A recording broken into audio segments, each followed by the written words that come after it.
Hello guys and welcome back to my channel.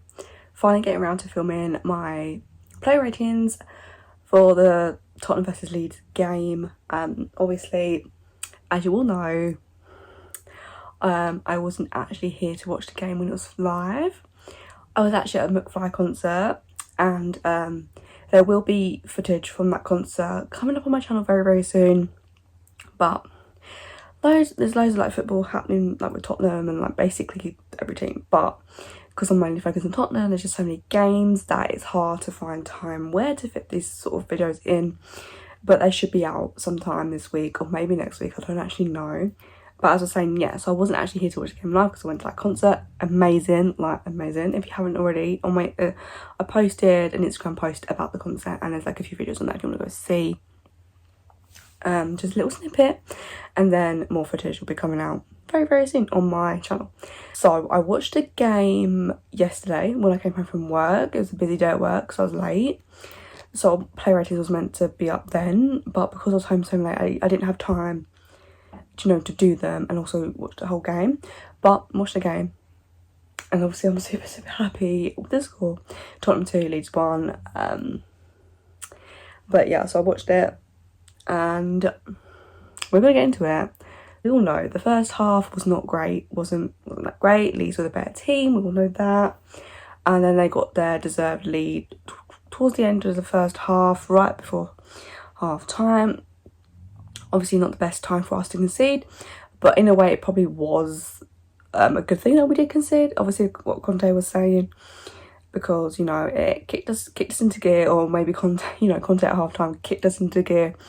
But it gave us, that fight, and we should have had that fight to begin with. But, Conte hasn't been here long, so it's going to take time. But what we saw in that second half is definitely things to be positive about.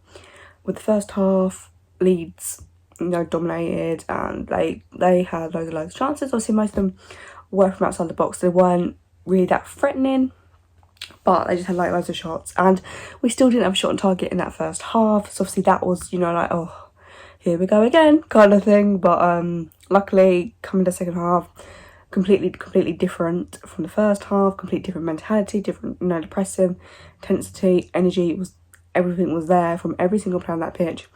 And there were a few players who had good performances in the first half as well as the second half, but some of them just everyone improved. But there were just a few individuals that I will get into that had really good games for like the full 90 minutes. And then the second half was just, so much better. And we could have easily scored more goals than 2, but it was an important win, and obviously it is against a poor Leeds side who are 17th in the table. They've got loads of injuries, and they haven't been at their best so far this season. So it is, just have to take it as what it is. But I think just be happy with the performance, be happy with the second half performance, the comeback, the character we showed and everything. Be happy with that. But obviously we're not going to get overboard. As you remember, it is an injured Leeds side.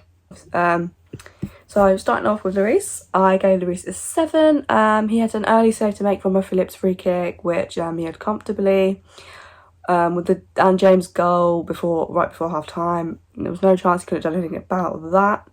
So he can't be blamed for that, for us conceding that. He did have good distribution on the most part. Had a few saves to make coming towards the end of the second half, but was fairly untested throughout the entire match, even though Leeds were the better team in the first half.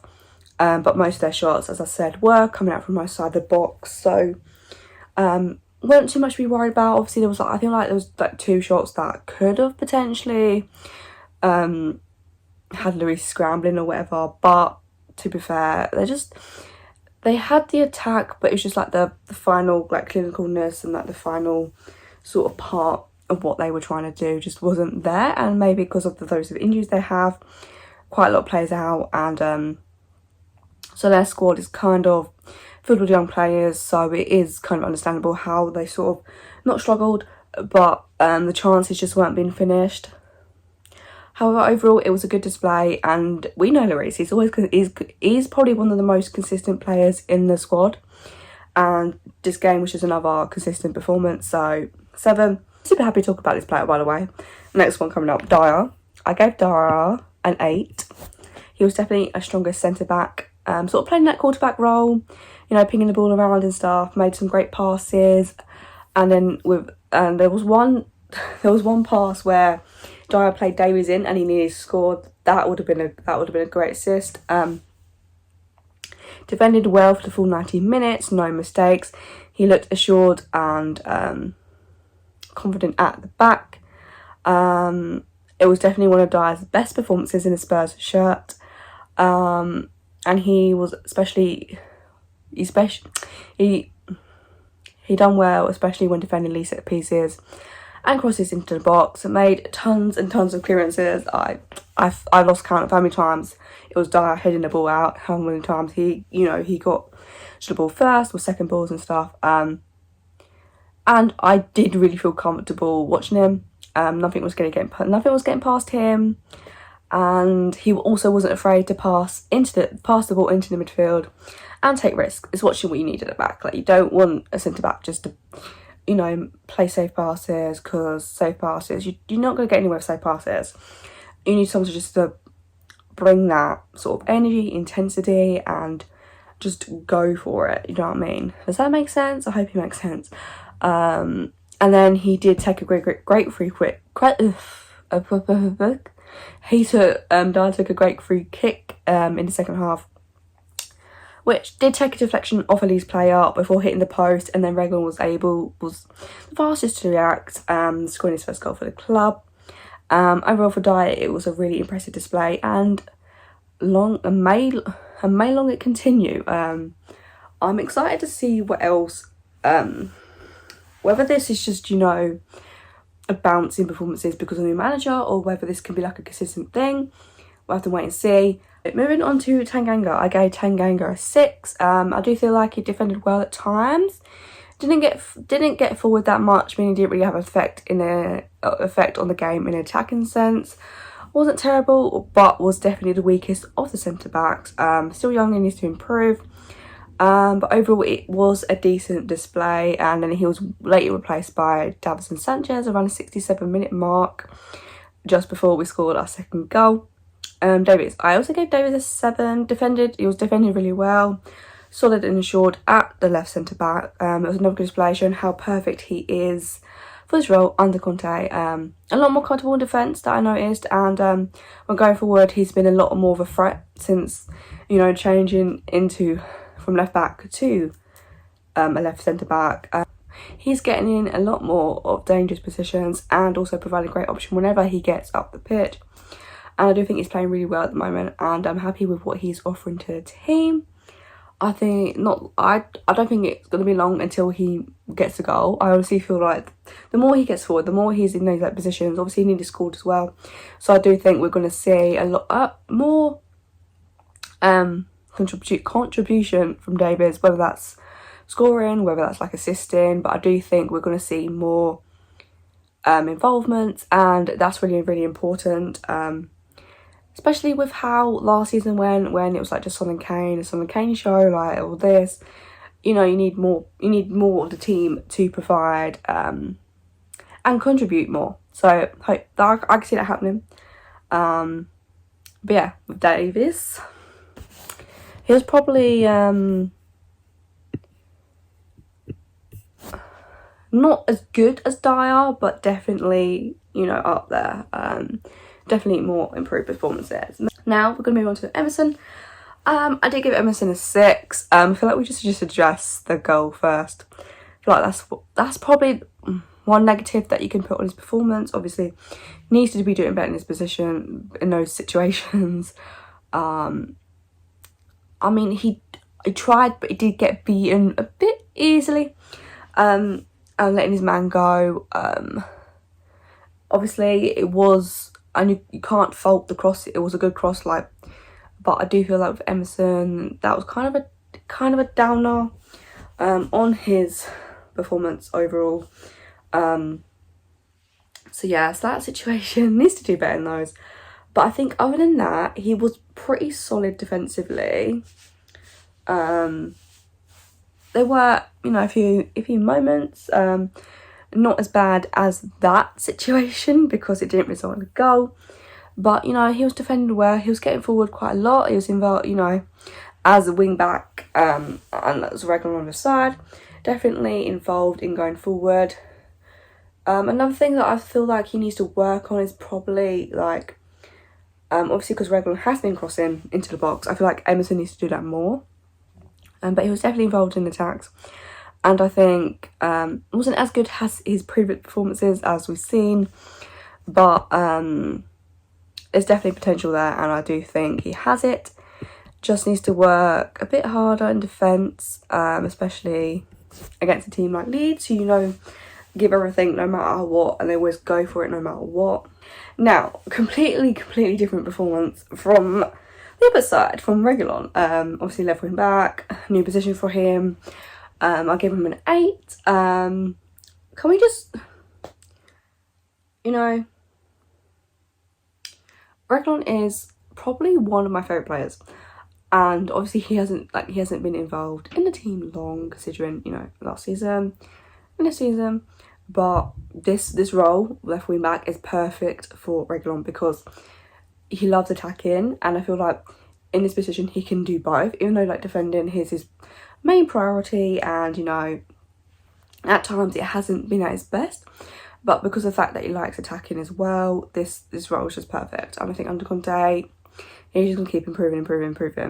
But this game, obviously, he did get his first goal for Tottenham, and I'm super happy for him. You just saw how much he meant to him from that reaction, and I said it was coming. I thought it would come again. I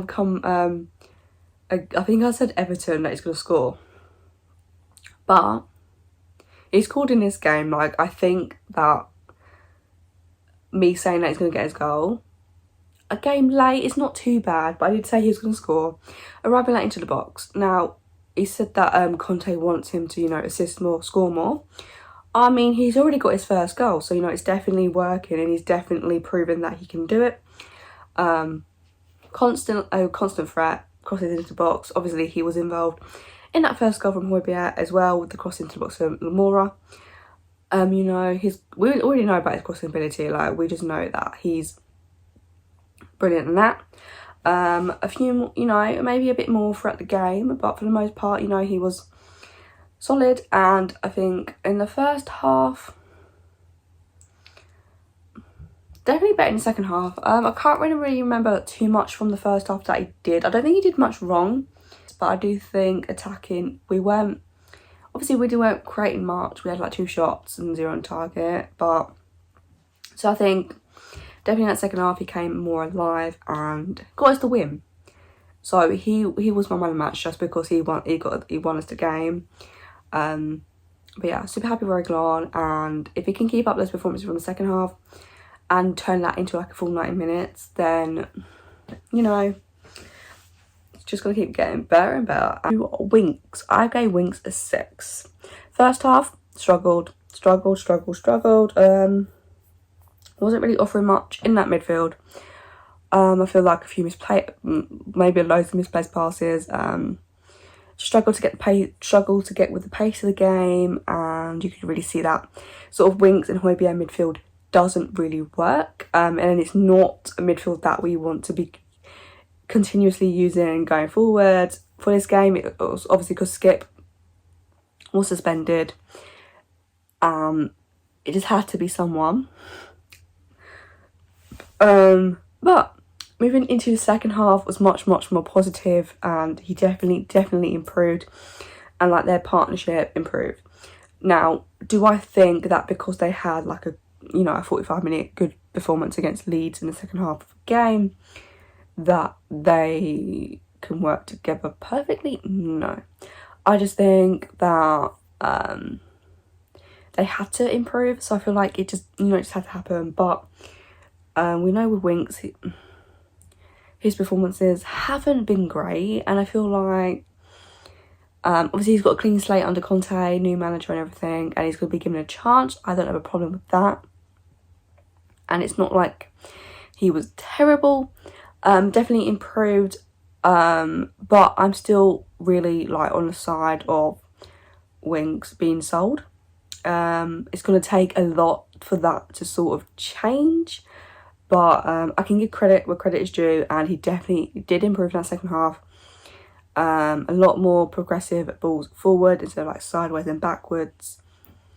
And you know, I think he was involved in that first goal. I mean, he passed the ball straight line. It's not like he really did anything, but you know, he was involved in that build-up play.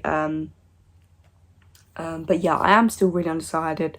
Well, not undecided, but it's going to take a lot for Winks to sort of change my mind, because of how many seasons that he has been really average and just not good enough. Do I think maybe Conte can revive him and get him back with playing with that passion that he did when he first came through into like the senior squad?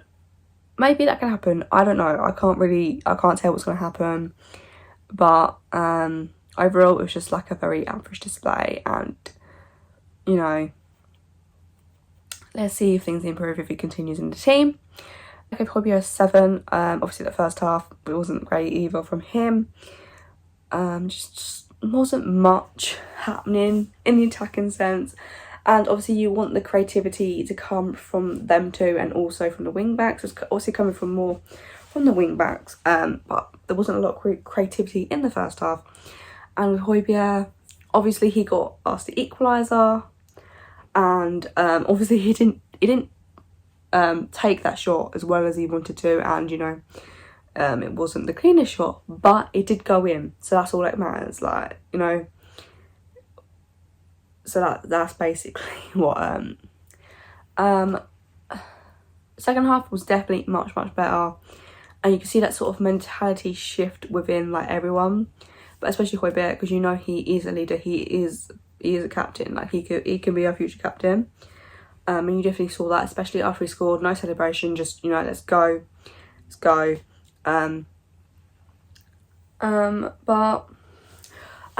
I don't think having Winks next to him really helps. I feel like it's just not a good partnership. There isn't just like it doesn't give you excitement.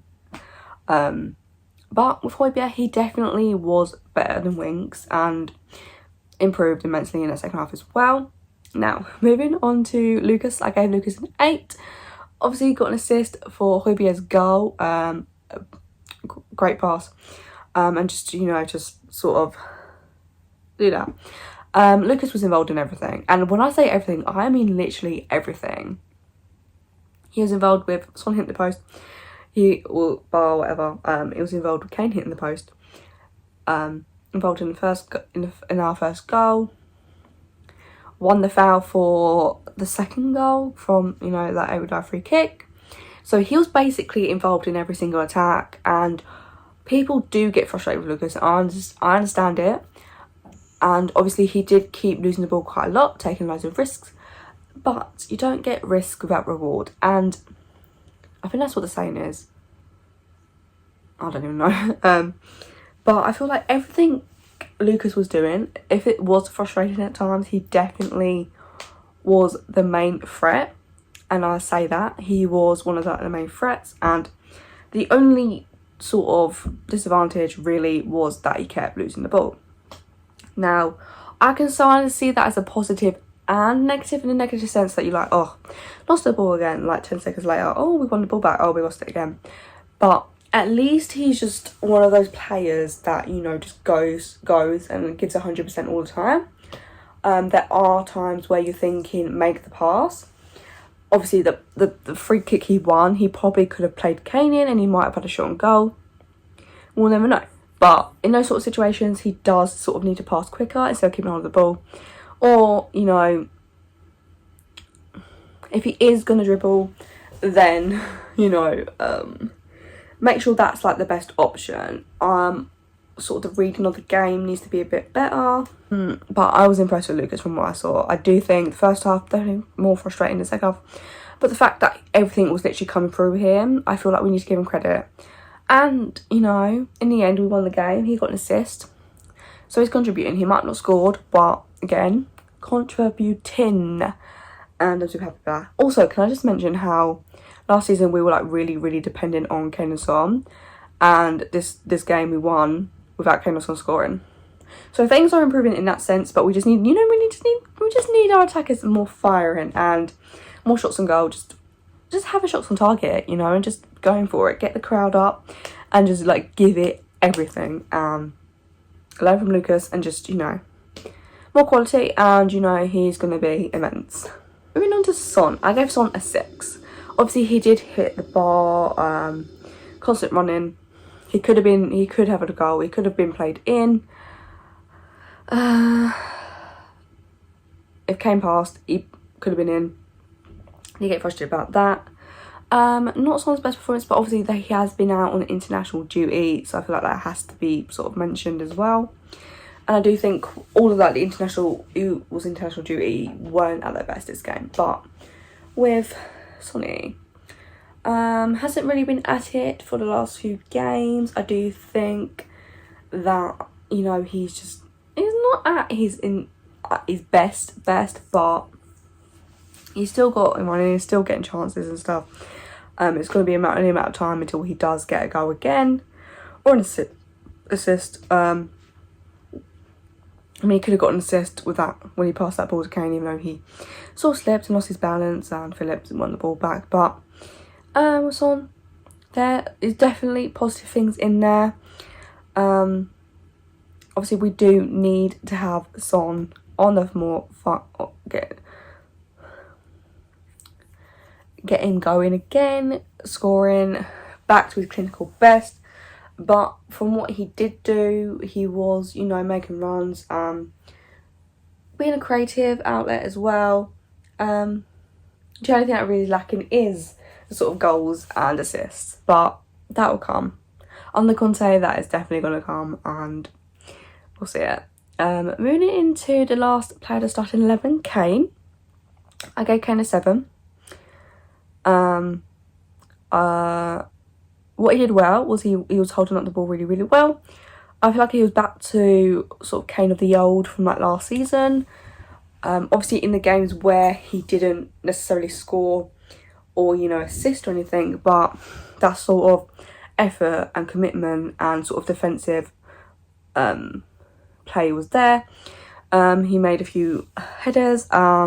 Definitely he was definitely more up for it, and I think that this probably was his best performance of the season, rather than like Europa League where he like scored a hat-trick or whatever. But in the Premier League, I mean, this was definitely Kane's best performance, and I think a lot of things he was doing was well. And obviously you could see how much he wanted to get that goal, and you could just see how much, you know, he wanted it. And I do think that probably played in the part of where he was sort of selfish in a way, whether he's not passing and he's just going for shots instead. And that's just because he wants to score. I think once he gets that one goal under Conte, it's going to change. I think that the Kane and Son partnership will come back. I believe that. I think under Conte, obviously, he'll bring out the best in them and in them both. And once Kane gets that goal, going to be completely different. And I know that we've said this before, like under Conte, as soon as, you know, he's going to start scoring anything. But he had the chances, he's getting his positions, and he was definitely up for it. And I don't care what anyone says, and people might say, oh, he was terrible. Like, no, he wasn't terrible. Like, he came that close to scoring. It was a good save from Leeds' goalkeeper, knocked onto the post. Like, it was so close. I feel like that went in, people will be completely talking about it differently, so I just feel like people need to calm down a little bit. The effort and everything was there, so you can't say, oh, he's not giving 100%, because every player was giving 100% and the mentality was there. And I feel like once that goal, he just gets that goal, whether even if it's a penalty or if it's like a, you know, a really scruffy goal, I think it's going to change a lot. But Kane, I was happy with the way he was playing, and, you know, there was a lot of good stuff in there, barring like the goal and assist. Moving on to the subs, I gave Sanchez A 7. I thought it was brilliant when he came on. He nullified the Leeds threat that was happening with Tanganga. And I feel like that was a masterclass from Conte to sub on Sanchez for Tanganga.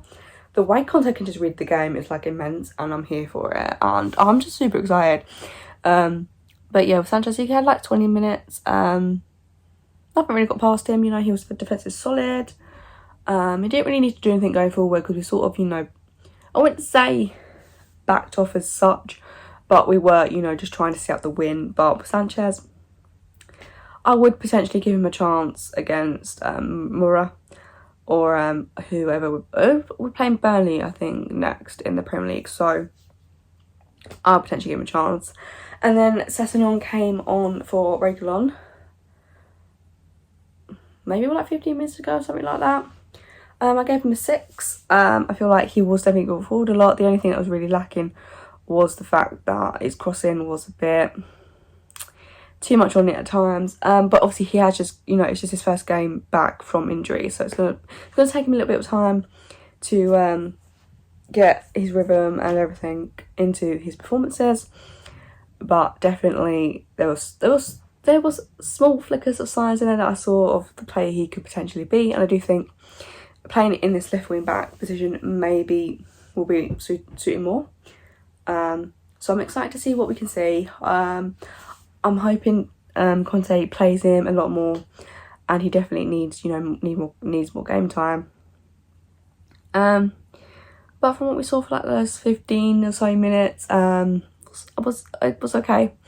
It didn't, like, you know, completely come on and light up the pitch, but come back from injury, give him time, he's still young.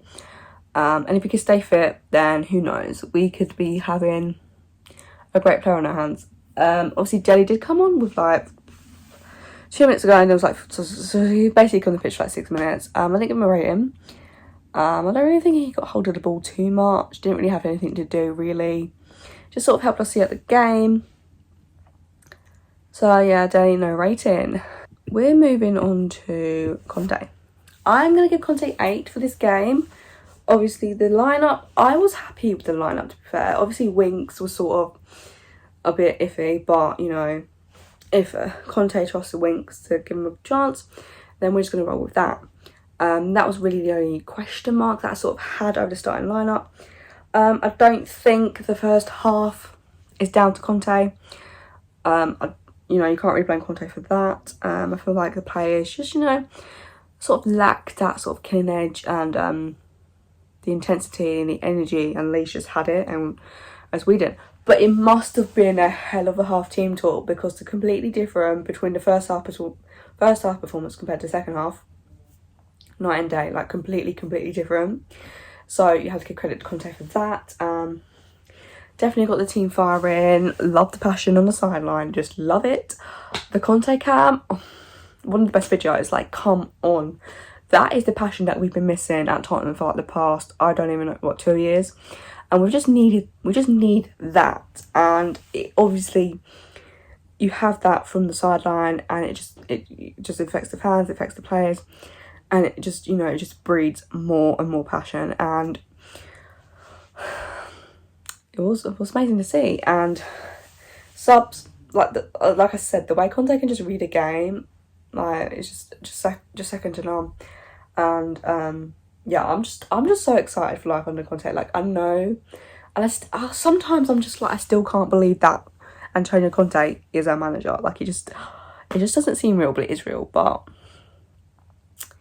you know, I'm super happy right now, and I just look forward to every single Spurs performance, and I haven't had that for a while, so I'm enjoying it. So let me enjoy it.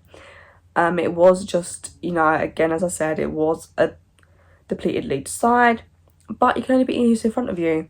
And this was a massive 3 points. Moves us 1 point behind Arsenal, moves us 4 points outside of the top 4, moves us 2 points ahead of Man United. And so all in all, you have to say, moving up to 7th, it's not too bad. We just need to keep climbing that table and getting those wins, getting those points on the board, and I'm excited. But guys, that is my play ratings for the Leeds game.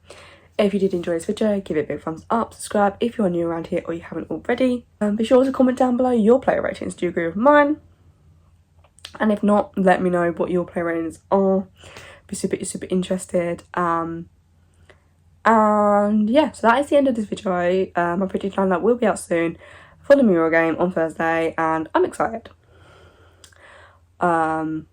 Expecting like a rotation, but can't wait. And yeah, loads more content coming your way, so be sure to tap that bell so you get notified every time I upload a brand new video, and I'll see you guys next time. Bye guys.